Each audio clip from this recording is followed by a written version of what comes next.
നമസ്കാരം. ഗോവിന്ദചാമി കണ്ണൂർ സെൻട്രൽ ജയിലിൽ ചാടിയ വിവരം എല്ലാവരും അറിഞ്ഞു കാണും.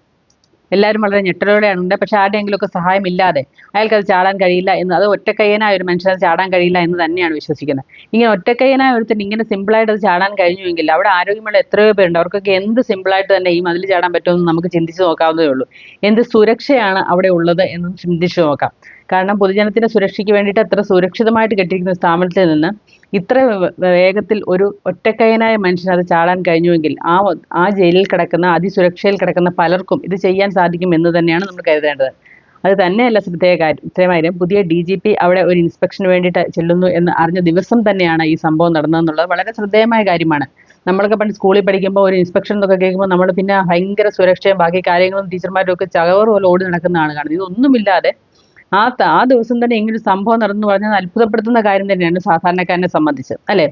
എൻ്റെ ഒരു അഭിപ്രായമാണ്, എൻ്റെ ഒരു ആഗ്രഹമാണ് ഞാനിവിടെ നിങ്ങളുമായിട്ട് പങ്കുവയ്ക്കാൻ ആഗ്രഹിക്കുന്നത്.